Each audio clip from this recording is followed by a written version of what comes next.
For translation to be started successfully, three events must occur, and these three events include: the ribosome must be recruited to the mRNA.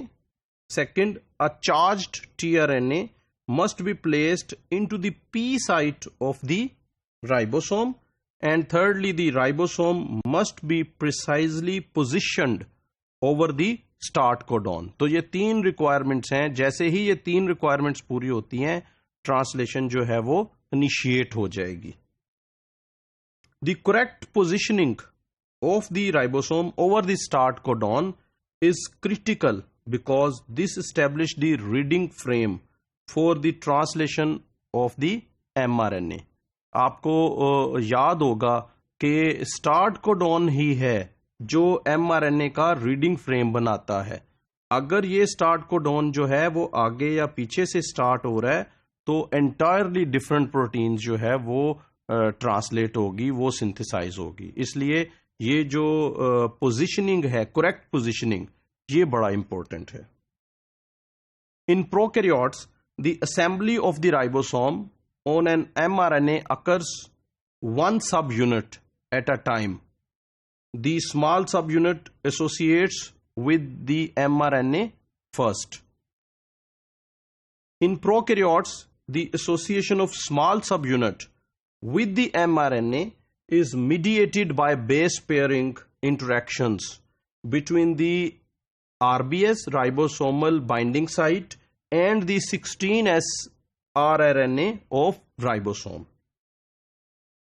For ideally positioned RBS ribosomal binding sites, the small subunit is positioned on the mRNA such that the start codon will be in the P site when the large subunit joins the complex. तो जो start codon है वो ए site, P site या ई site पे आएगा.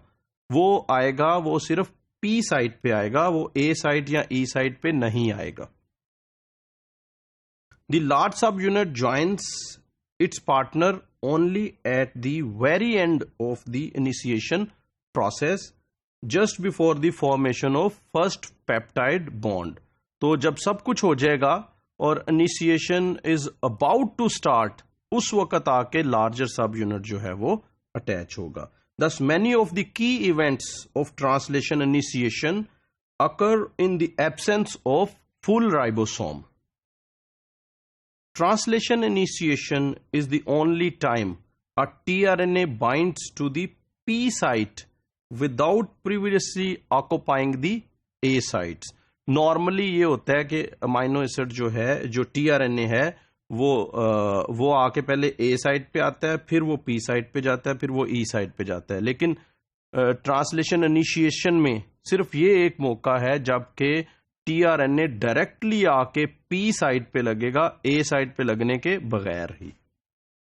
This event requires a special tRNA known as the initiator tRNA. So ये जो है, ये इवेंट चूंकि डिफरेंट है, इसने पी साइड पे अटैच होना है, तो ये टीआरएनए भी आम टीआरएनए से डिफरेंट होना चाहिए, और इस टीआरएनए को कहते हैं initiator tRNA.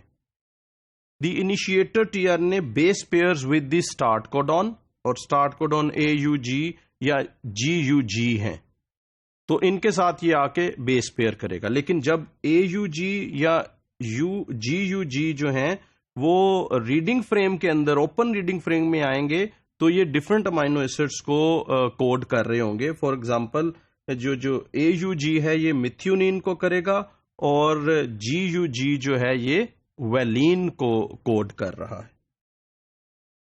Although the initiator tRNA is first charged with a methionine, a formyl group is rapidly added to the methionine amino group by a separate enzyme which is called MET-tRNA transformylase. तो ये जो formyl group की addition से ये जो methionine है, it has been transformed into formyl methionine. Thus, rather than valine or methionine, the initiator tRNA is coupled to N-formyl methionine, the charged initiator tRNA is referred to as F-MET tRNA. Because N-formylmethionine is the first amino acid to be incorporated into a polypeptide chain, one might think that all prokaryotic proteins have a formyl group at their amino terminal. क्योंकि पहला जो है codon हमेशा AUG होगा और हमेशा पहला amino acid जो आएगा वो फॉर्माइल मिथ्योनिन आएगा. तो जब तमाम प्रोटीन्स की सिंथेसिस में पहला जो है वो फॉर्माइल मिथ्योनिन ही है, तो इजीली वन कैन एक्सपेक्ट के प्रोकैरियोट्स की तमाम प्रोटीन्स में पहला अमाइनो एसिड फॉर्माइल मिथ्योनिन होता है. This is not the case.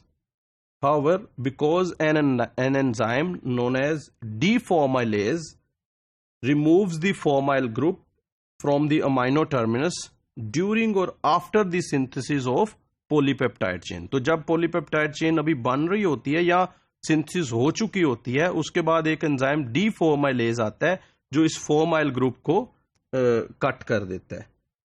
बल्कि in fact many mature prokaryotic proteins do not even start with a methionine. यानी कि फॉर्माइल ग्रुप कट भी जाए तो भी ज़हन में आता है जी हमेशा पहला अमाइनो एसिड मिथ्योनिन ही होगा. नहीं, बहुत सी प्रोटीन्स में पहला अमाइनो एसिड मिथ्योनिन नहीं होगा, क्योंकि aminopeptidases often remove the amino terminal methionine as well as one और टू एडिशनल अमाइनो एसिड्स. तो हर प्रोटीन सिंथेसिस में से मिथ्योनिन या एक दो पहले अमाइनो एसिड जो हैं वो रिमूव कर दिए जाते हैं स्पेशल एंजाइम्स अमाइनो पेप्टिडेजेस से. तो इस तरह से हर प्रोटीन जो है वो डिफरेंट अमाइनो एसिड से स्टार्ट हो रही है.